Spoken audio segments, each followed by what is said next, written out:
Everybody, and welcome back to the Celtic Way morning briefing on the YouTube channel, the Facebook and the Twitter. My name is Reo McGinlay, and today I'm delighted to be joined by Graeme McGarry. Graeme, how are you doing this morning?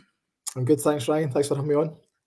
No bother at all. We've got plenty to discuss today. You know, it's a couple of days before Celtic play their next game against Motherwell. Should be a difficult game at Third Park, but I think everybody's looking forward to it. Everybody's in a more positive frame of mind especially after the Livingston result coming down, getting 3 goals against when they had 10 men rather. But just before we start, everybody, if I could just direct everybody to the bottom of the screen. If you subscribe to the Celtic Way website, you'll be supporting top quality football journalism covering the club you love.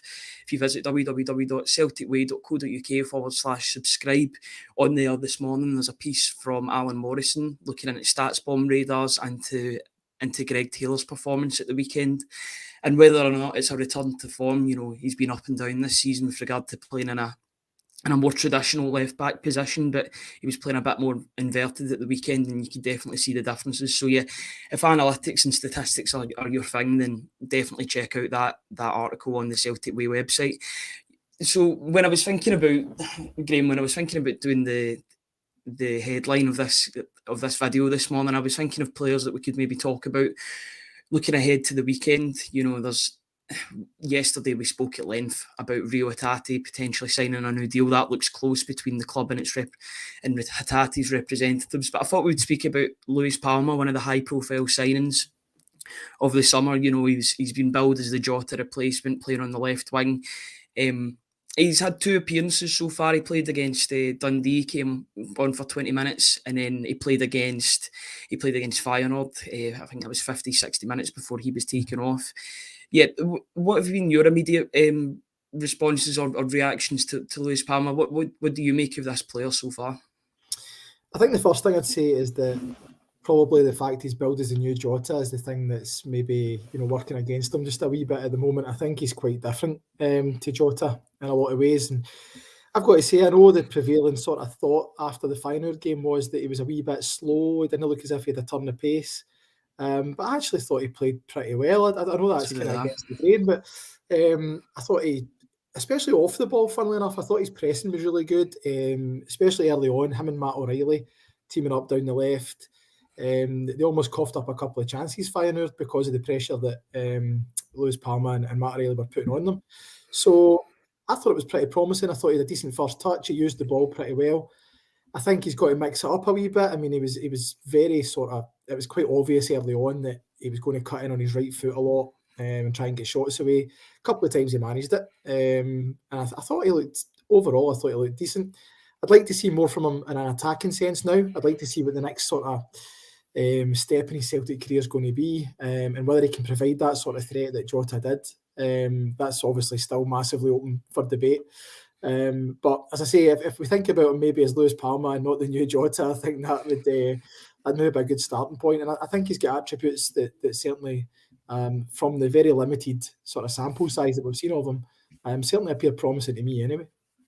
Yeah, when we were looking at the stats bomb statistics after the game, he was statistically Celtic's best presser of the ball despite his limited minutes on the park. It shows that he's got that defensive side to him as well. Matt O'Reilly and Daisen Maeda are always quite high up in those metrics too, but it shows that even early on he's adapted to this more pressing style of play under Brendan Rodgers. I know it was even more of a focal point under Ange Postecoglou. Everybody pressed, but it seems as if that Luis Palma has definitely gotten used to that new style of playing. I'm not sure exactly if Aris played a pressing style of play in Greece, but it seems he's implemented this to his game and he's using it pretty well. He also completed 8 dribbles on the night, which was one of the highest in match day 1 between all the wingers. So it shows that he's definitely got something in his locker.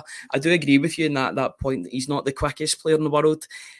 I think the comparisons maybe then would start between him and El Yunusi in terms of a similar player.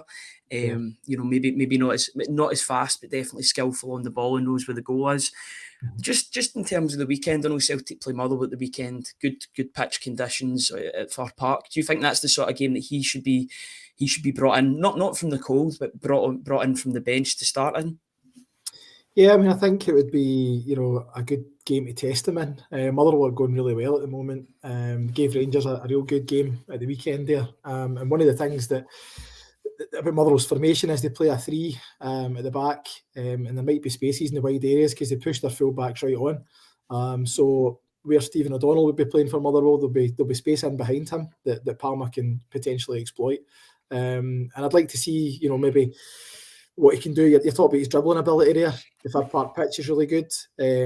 Not like last week, I can understand why maybe he didn't play in that game, because obviously the pitch is not conducive to taking out mazy dribbles and runs and things like that, because every second touch is a tackle, So, I would like to see him given more minutes in this game and see what he can do and see if he can really exploit that space that Motherwell always leave in the wide areas. Yeah, I think he's a really exciting signing, and I'm looking forward to seeing more of him, because I think he brings something different in terms of all the wingers that Celtic have so far, or they've got in their arsenal rather. Yang is a pretty direct winger. Forrest is direct as well, but Maeda's pressing off the ball is definitely there. It seems as if Palma is going to be something different from all of them. Hopefully he can be the player that brings Celtic goals and assists. He certainly did that at Aris. His numbers were good in terms of goals and assists. He was their main provider as well as one of their top goal scorers. So hopefully he can implement that, especially with the absence of Abada for the medium term. He'll be out for the next 3-4 months. That's a blow for Celtic in terms of goals and assists, because they could always rely on him to pop up. He's got history with popping up against Rangers, against other teams at that back post, ghosting in at the far post and getting goals and then putting balls into the box. His assists were getting a lot better at the start of the season. You think of that assist to Kyogo in the first game of the season against Ross County. Definitely a player that's improving under Rodgers, or he was until he got injured. What's your overall thoughts on the winger situation? I know that Celtic have still got Tilio to come back, who's a bit of an unknown quantity. I think the Australian media and Australian pundits were quite excited to see him join Celtic because of what he could become. But just in general, what do you think of the wing positions? And do you think that Celtic are suitably equipped for the tasks at hand, both in Europe and domestically? Well, on paper, certainly. I think, obviously losing Jota is a massive blow. To then lose Abada through injury, as you say, Ryan, is obviously compounding that, because he's such a valuable sort of source of goals and assists, and no matter what you think maybe of his overall game, certainly you can't argue with his numbers. It's absolutely frightening what he's been able to produce. So that does put more onus on the likes of Dazen Maeda, who we all know about. I think he was. His performance at Livy on Sunday was a strange one for me, because for about 60 minutes I was kind of tearing my hair out sitting watching him. I covered the game because he gets into such good areas. We all know about his pressing ability and his energy, and obviously Brendan Rodgers said that he made up for the fact that Celtic had 10 men just with the way he presses the game and the energy he brought to it. But I just want to see a wee bit more quality from him in the final area. I know he scores an unbelievable goal in the 95th minute, but when you look at Celtic's second goal, he's got to bury that, because Kyogo finds him with an unbelievable cross. And that's something actually Kyogo's bringing to his game, is a wee bit more creativity, I think, and providing for others, just as a side note. But he's got to score that. A couple of times in the first half, he was in great positions and ruined all his good work up to the last wee bit. And just sometimes he's passing, he just doesn't quite think before he hits it, or he looks down too often, and then the player's moved on and he passes it behind him. That happened a couple of times when Celtic had promising breaks. So Maeda's a really mixed bag. I think you get some great stuff from him, but also you get some kind of strange stuff from him as well. So the onus is really going to be in Palma to come in and be more reliable in terms of being a creative outlet and being more consistent than Maeda is. Because Maeda has got, for all his qualities, he's not going to be consistently providing that sort of creative outlet, I don't think. So they need somebody else to fill that gap. James Forrest, surprise start obviously for him at the weekend. I think obviously Brendan was just wanting a bit of experience in the team of Livy, of playing at that venue. Yeah. I think that was the kind of thinking behind it. And it was his first start, I think, since January the 2nd against Rangers, which was, incredible to be thrown into that game. And I love James. I think he's still got something to offer, but probably as an impact player for me, somebody to come off the bench. I don't think he's going to start many games this season. So with Tilio being out, Abada being out, for all we're saying, Celtic are well stocked in those areas. It's starting to get a wee bit threadbare after that. So you really need Palma to step up in these coming games to make up for the absence of the likes of Abada and obviously Jota as well. Yeah, I think on paper, now when everybody's fit and firing, Celtic are going to have a pretty stacked team everywhere. I think the only position that you can really see that stackedness in so far, if that's even a word, the stackness of the squad, or the depth they've got in the squad rather. Yeah, that's definitely the word. Is in midfield right now, because there's loads and loads of players in there. Even on the bench, you look at numbers. Iwata's making his case over the past couple of games. You've got Kwon that isn't even quoted. Turnbull, who started, Hatate, who's came back into the team, O'Reilly and McGregor as well. I'm sure there's other names, Bernardo as well. Odin Thiago Home. Even just naming them off there, it's such a strong midfield. But I think that's true in defence and in attack, at least in the wing positions as well. It's just the injuries that have forced Celtic to be quite threadbare in their selections. In the defence, it's going to be very stacked with Nawrowski, Celtic's biggest signing of the summer, as well as Carter Vickers to come back, Stephen Welsh too, Nat Phillips too when he comes back from his knock. That's a really, really busy defence, and then up front you've got Abada to come back. And Tilio to make his way into the first team. So I think it is a really strong squad. It's just you can't really see it just now because of all the injuries that are currently. I think the worst thing was when Brendan Rodgers a couple of weeks ago had to take a note of all the injuries on his side was currently facing. It's never good when you have to read through an injury list for a manager. But he seems to have negotiated it pretty well, which is the main thing. And they're going to push on and hopefully make a difference. Those players are slowly coming back from injury. I just wanted to go on and talk about Reo Hatate, a player that's looking close to signing a new deal with Celtic. That was the reports that were coming out the other night. Just how much, Graeme, obviously watching Celtic over the past few years with Hatate in the team, just how big a signing do you think this is, both on the park and off of it, in terms of Celtic preserving and maintaining their assets? Yes, it's massive, absolutely huge. Obviously Hatate, given the way that the football's structured over in Japan, he's a wee bit of a late bloomer, if you like, coming through the university system and all that. And, so he's a wee bit older than you might first think. I think people still think of him as a youngster because he is still developing, and I think he's got a lot of improvement still left in him. But at this moment in time, if he gets back to what he was in terms of his fitness from last season, he's a pivotal player for Celtic in the here and now. That's an important thing to consider. I know there's a lot of talk about Celtic projects and all this kind of thing, and I think Brendan has referenced that a couple of times as well recently.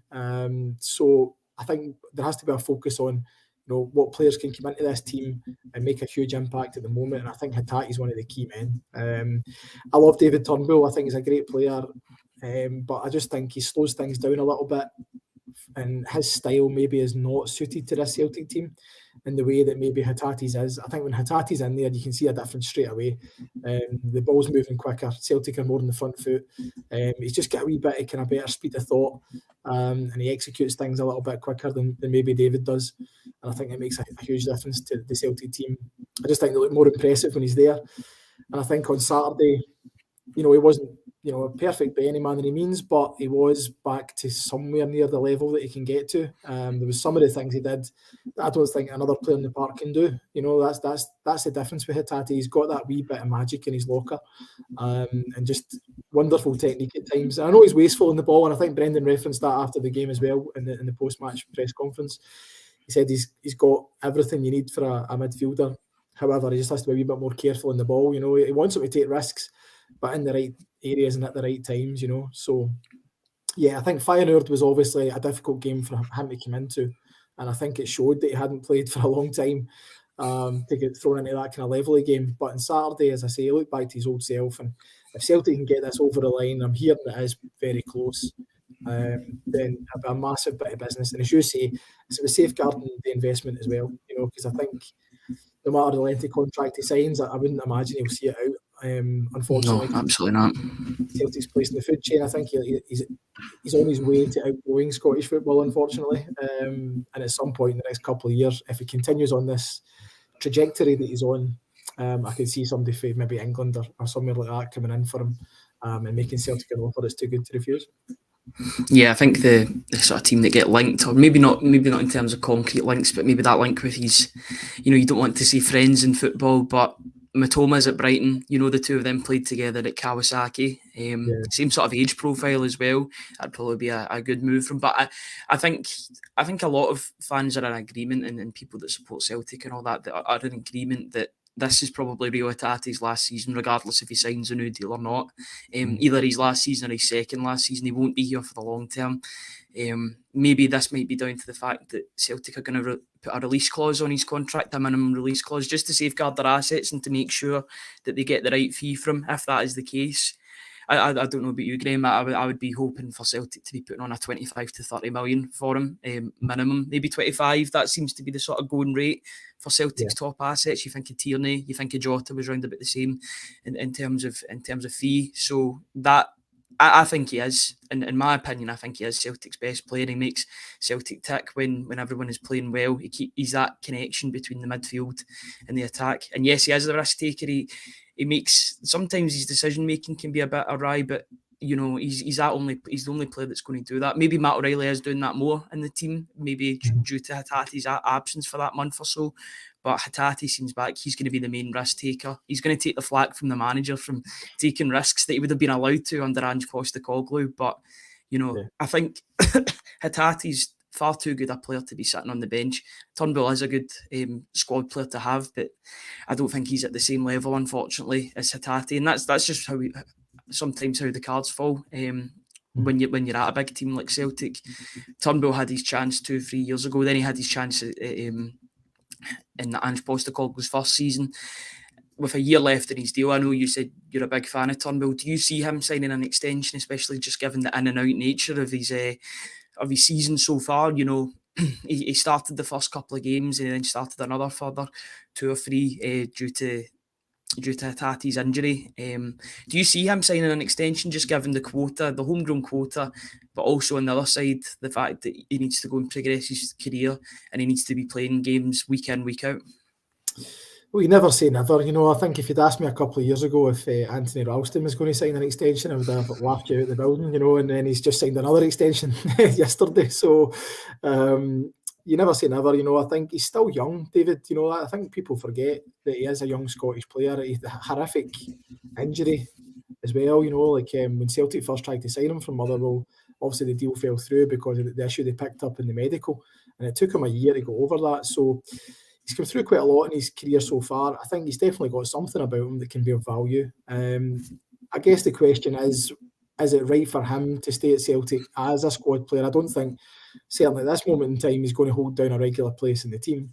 So is it best for his development maybe to look elsewhere and try and get more regular game time? It's easy for us to say that, you know, when you're sitting there at Celtic. Some players never get a chance to play for a club like Celtic in their career, and it's very difficult to admit that maybe you've just not made the grade. So maybe he wants to stick it out. I don't know. It'll be up to him and the club to have a chat about it, him and the manager, and just say, you know, what's best for his career and obviously what's best for Celtic. I wouldn't be surprised if he's offered a kind of 1-2 year extension, maybe just to kind of keep him around the place and see what develops. I think he's still got a wee bit of development in him. But the problem with him is going to be always you can't coach an extra yard of pace, unfortunately, I don't think. So that might be the thing that holds him back. But I think he's a useful player to have around, and it's really up to him whether being a kind of squad player at Celtic is what's right for him at this moment in time in his career. Yeah, I think what David Turnbull can do in 3 and 4 touches, Hatate, unfortunately, the difference is he can do in 1 or 2. You know, his change of speed, his guile on the ball as well is something that really sets him apart, I think, from most other midfielders in the league. He's just I think he's quite graceful on the ball when you're watching him. He's an aesthetically pleasing player to watch when he's on the ball, and he makes things happen. As we said before, he's got that risk-taker ability. He's got that risk-taking sort of mentality. He will get a lot wrong, but he will get a lot right as well, and that'll lead to goals. That's why you need players such as Matt O'Reilly and Callum McGregor, 2 players who are, and at least in the stats, defensively minded as well as attacking minded too, to help him out in that regard. He's maybe not the best defensively, Hatate, but I think you've got to take the rough with the smooth with him and allow him to just run games on his own. I mean, the other day I put up a compilation video of his performance against Aberdeen. I think it was just after the World Cup break last season. In fact, it was the second game against against Aberdeen, because I know they played them at Pittodrie and won 1-0 thanks to a late Cal McGregor goal. But it was later on in the year, maybe February, March time, and he totally ran the show. Graeme Shinnie after the game was saying about how much of a nightmare he was to play against him. He just couldn't mark him whatsoever. I think he nutmegs one of the Aberdeen defenders or midfielders. He scores 2 goals in that game, and he really just takes the game by the scruff of the neck. That's the sort of performance he's got in his arsenal, and you're just hoping that he can do that more and more over the course of the season, both domestically and in Europe. Yeah, and I think he can. I think once he gets up to fitness, as I said, he's had a bit of an unsettled summer. Obviously he had the transfer links, and the manager admitted, that maybe, I wouldn't say turned his head, but it unsettled him slightly, in terms of his focus. And when he came back in pre-season, I think he was his head was all over the place a wee bit. So that's affected him. And then obviously he picked up the injury, which didn't help after that. So yeah, I'm expecting big things from him, but it is a case for Reo as well. We talked about consistency with Luis Palma. I think, yes, he's going to take risks, and yes, he's going to give the ball away now and again, but I want to see that kind of performance you mentioned there, Ryan, against Aberdeen on a more regular basis. I want to see him being the focal point for Celtic, being the main man, and he's got it in his locker. There's no reason why he can't produce it more consistently, and I'm really looking forward to seeing how he develops this season. I think Ange last season used to say, even though he is 25, I think now, Hatate, he's young in football terms, in terms of top level football. Yeah. So there's still going to be more to come from him. And yeah, I'm excited to see how he develops. But I think if he continues, as I said, the way he's been going, and he can produce that more consistently, the double-edged sword of that is that he'll be away. But Celtic will be well recompensed for it, I'm sure, and he can obviously move on to the kind of next project, if you like.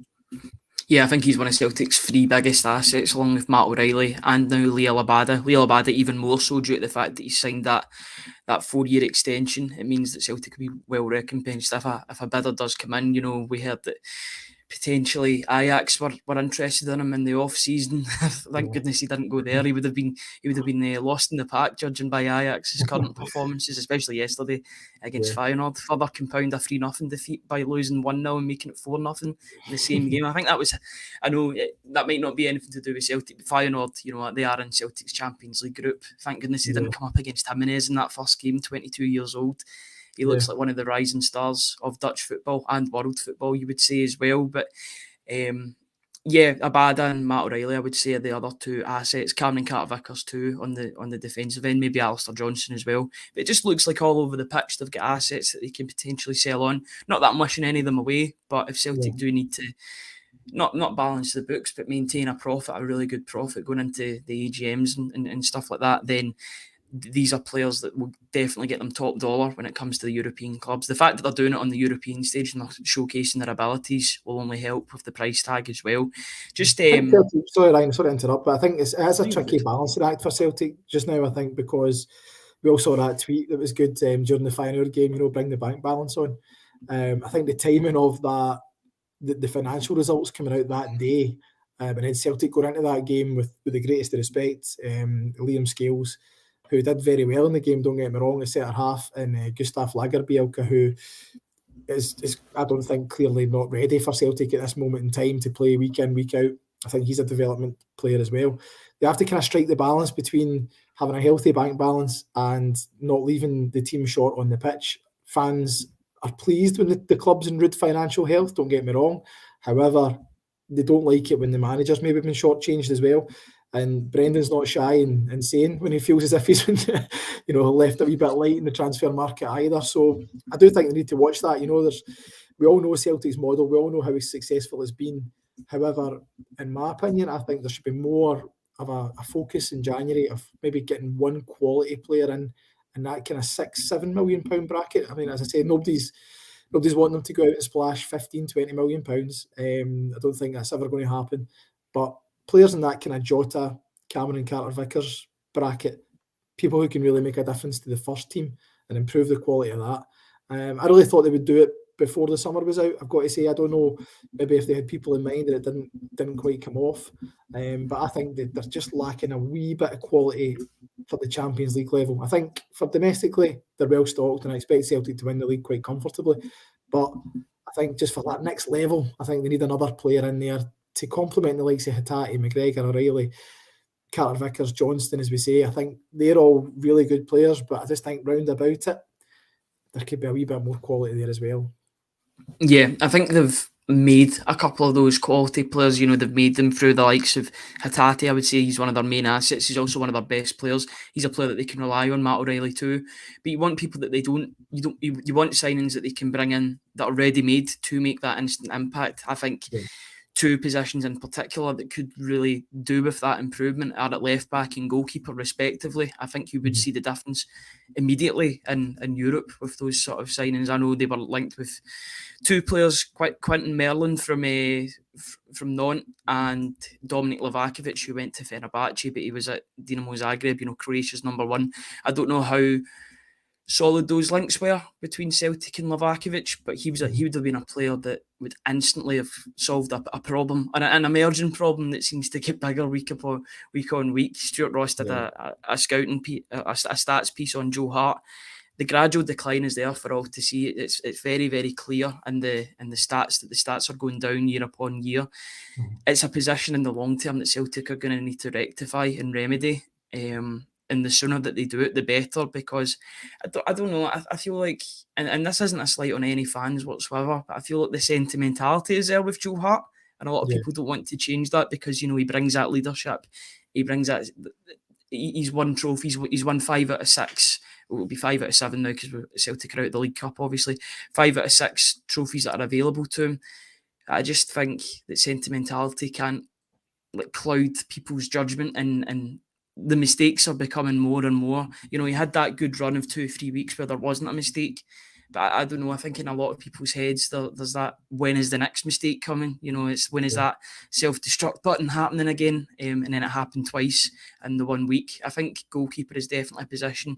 Maybe in January, maybe in the summer. And it depends on what Joe Hart wants to do as well. You don't know if a club will come in January or the summer that he might see fit to leave. But I think goalkeeper is definitely a position that needs to be rectified going into the medium to long-term future. Would you agree? Yeah, I do. I like Joe. I think he's been a terrific signing for Celtic. I think especially at the time when he came in, Celtic really needed an experienced head back there, somebody to kind of not just provide an assured presence in goal, but obviously to help out the back line as well, which was in a real state of flux at that time. I think over the piece he's been hugely successful and a really good Celtic goalkeeper. But I do agree. I think even going further back, maybe into kind of into last season, I think there was question marks starting to arise in some of his performances and some of his decision making. I think is a wee bit questionable. I think his decision making on Saturday, you can mitigate a little bit for the pitch. You can say, okay, the ball held up, and I think a few Celtic players that we asked about it after the game, Alistair Johnston, tried to kind of make that excuse for him, if you like, that the ball held up. But I still don't think there's any need for him to come charging out like that. And I think that's something that's kind of crept into his game more and more, is making kind of strange decisions at times, I think. And he's got away with it quite a lot, but I do agree. I think that maybe his powers are waning a little bit. I think he's always had a kind of weakness in terms of free kicks. You just have to think back to the Scotland game, when Griff put 2 by him. I think he should save both of them. No harm with Griff. I enjoyed the goals very much, but I think he's got to save them, and I think you saw that against Feyenoord as well. He's got to save that. I mean, you probably raked over the coals on this, I would imagine, but he's got to save that free kick as well. So I know he saves the penalty later in the game. I'm not saying he's not still a good goalkeeper. I think he is, and he still got something to offer. But I just don't think he's at a level to be a Celtic number one anymore. And unfortunately, I don't think either of the guys behind him are either. I like Siegrist, I like him, but he's obviously injured just now. And then Scott Bain, who I think is a steady squad goalkeeper, and is decent enough. But I don't think he's the answer either. So I think you've seen that against Hibs. He can't be the first choice either. No, absolutely. So I think he's a good guy to have as a number 2. He seems quite happy to get the odd game here and there when there's suspensions or injuries or whatever. And he can rely on for that, I think. But on a consistent basis, no. They've got to look at that position. Certainly, if not in January, certainly in the summer, 100%. Yeah, there's definitely goalkeepers that are available. You would say even down south, maybe players that aren't getting a game down south, that are maybe sort of languishing on the subs bench. You look at maybe Guaita that's at Crystal Palace just now. These guys that are needing first team action. I think that's something that Celtic should survey in the January transfer window. A player there's a lot of talk about Kelleher at Liverpool as well. I think he'd be a good option. It'd be a good long term as well, and he'd be an asset as well because he's young. You know, he's got game time for Liverpool. He seems to be their European and Cup goalkeeper. I'm not sure if he was playing last night. I would presume he was. Yeah, that he was. Yeah, so he is getting games. He is trusted enough by Jurgen Klopp to get into these games. I think he started the cup finals as well. You know, the double that they won last season or the season before. So he is definitely trusted by Jurgen Klopp. He's a good level goalkeeper. I think that's maybe one of those signs that you were alluding to, that and they probably need to pay more than 5-6 million for him. But if you pay 9-10 million, you know you're getting a safe pair of hands, literally, you know, figuratively and literally.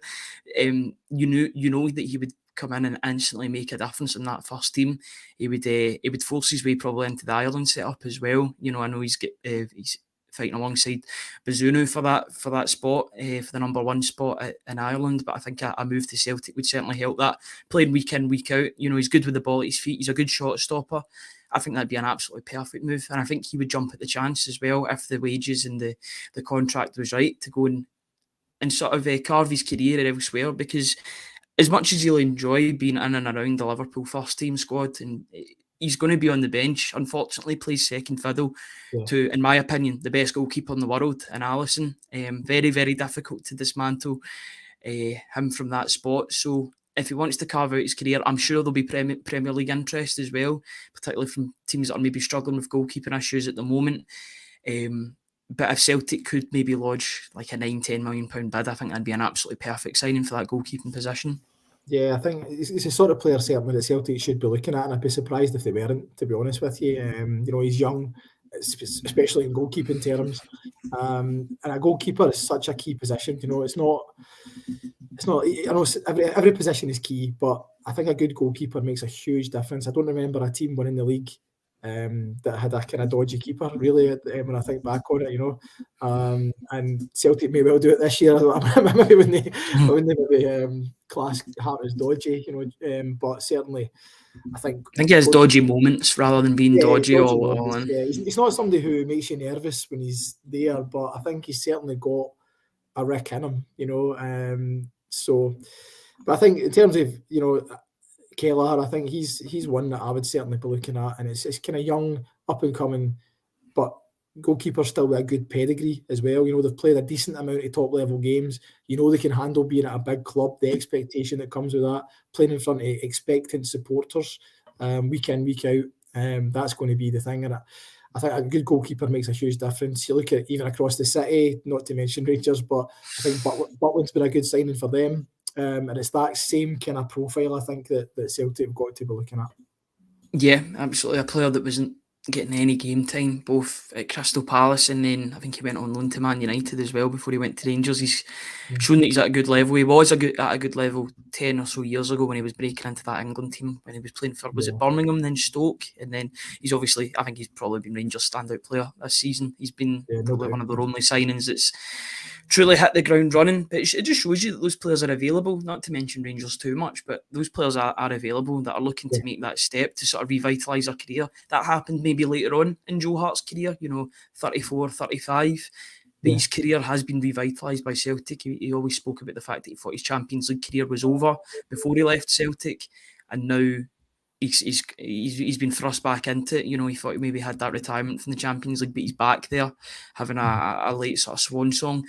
I think whether or not it's in January or the summer, I think goalkeeper will be high on their list. I think even though they didn't manage to secure a goalkeeper, that might be down to Benjamin Siegrist, who has been injured. Yes, I know that, but he's also, I think he's actually came back from his injury. He's just not quoted in the starting on the subs bench either. That's what happened. I think it was after the Sydney Super Cup. I know he was injured for a bit, and then he was in all the training videos, but he just doesn't get chosen as second or first choice. I think that's going to be very interesting on Saturday to see who's the third choice goalkeeper, because you would assume it's going to be Scott Bain in goals, barring a real surprise that Benjamin Siegrist makes the first team. Who's going to be the third choice? Will it be Morrison from the B team?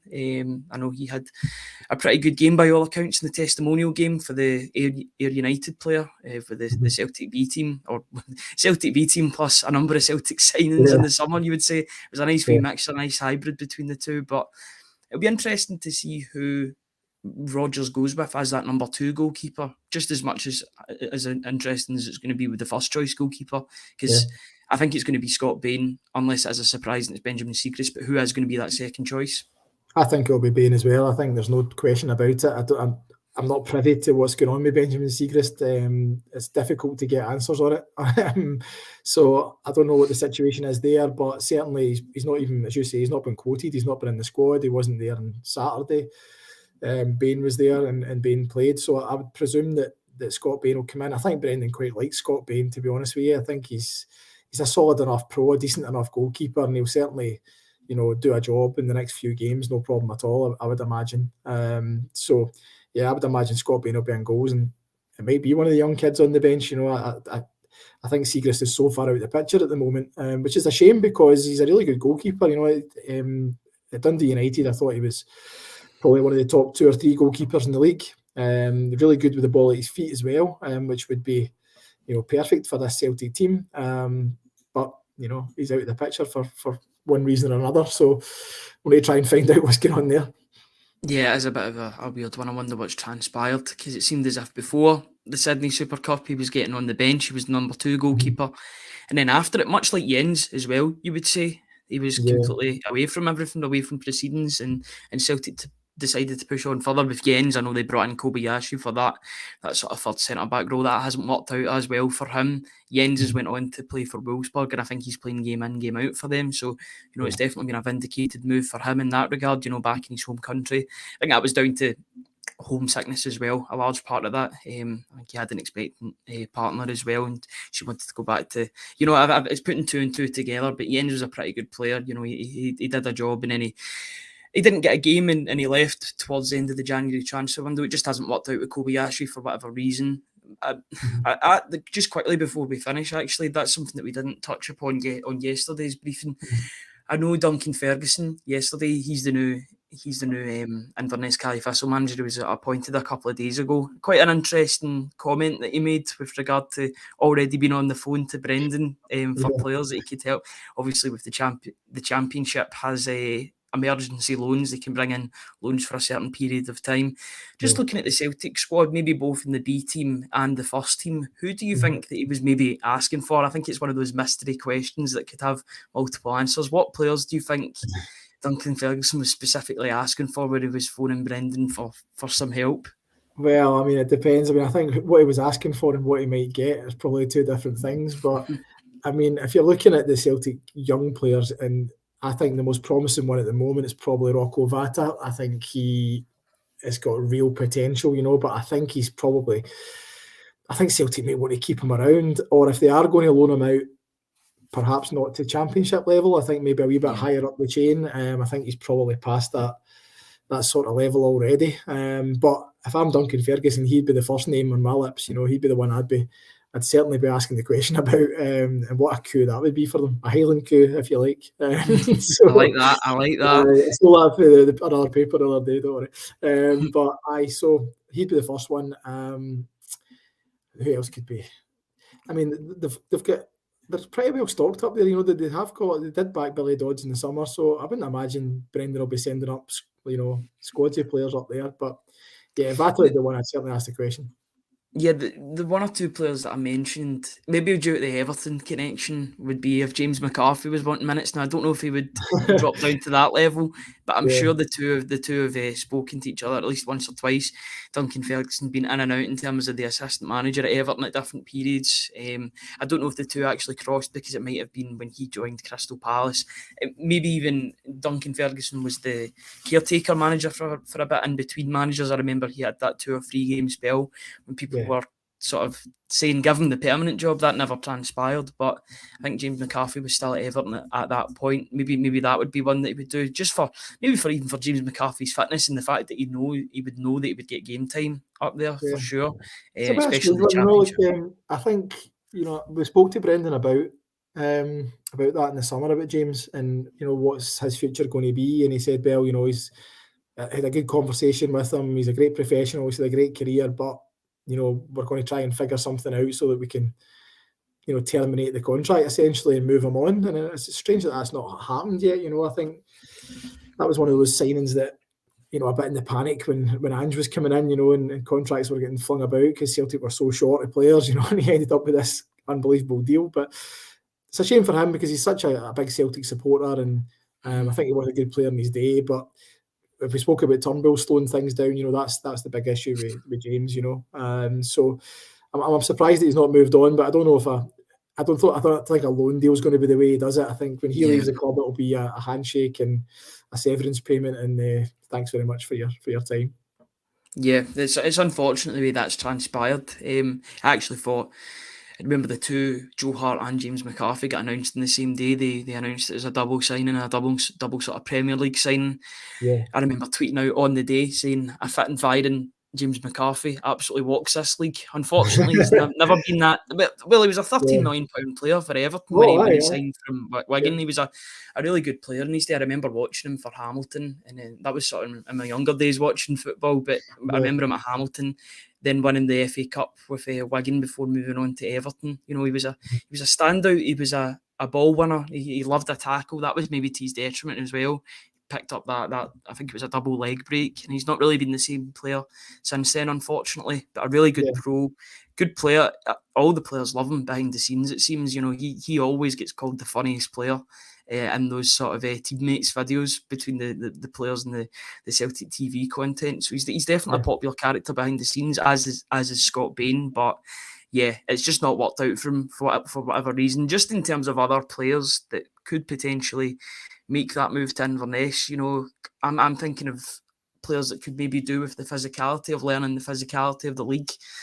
I don't know if Kwon would make that step down. I know he played in the second division of Korean football. Maybe he would take that for 6-7 months. Where he learns the physicality. Same for Kobayashi. I know he's been playing more first team football. You just don't know what these players' sort of mentality is like. Will they take that step down for 7-8 months in order to further their career at Celtic? I can't see it. I can't see Kwon or anyone like that going. I think he's round about the first team picture. I think you're maybe looking more at your B team guys. A player who's interesting. I think Dane Murray, maybe somebody like that. Somebody who's had a taste of the first team at Celtic. And obviously in the dire straits situations that Ange was in the early days, and he played a couple of games and. Two really bad injuries. Aye, so we've not really heard of him since, obviously because of his injury problems, and maybe if he's fighting his way back, that could be somebody who could do with that sort of exposure. But yeah, I think you're talking that level more than the likes of a Kwon or somebody who's round about the first team picture. I don't see that.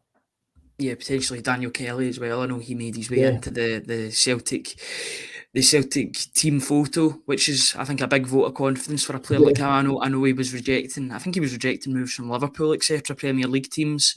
And he signed a pro contract a couple of months ago, his first pro contract. I think that may have been 3 or 4 months ago, rather. But definitely a player that Celtic rate highly, along with, is it Mitchell Frame as well? The two of them are really, really high on the list of youngsters that Brendan Rodgers and the coaches really rate highly. Darren Day as well, who was linked with the Inverness job. That obviously didn't transpire, but loads of good young players. You hope that players like that, as well as Summers as well, who's out on loan, they can make an impact and then come back and hopefully impact first team proceedings.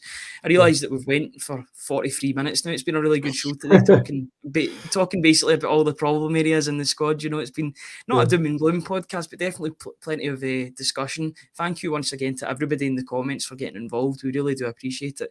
Thank you, Graeme, for joining me today. I really do appreciate that. No problem at all. Thanks for having me, mate. Anytime.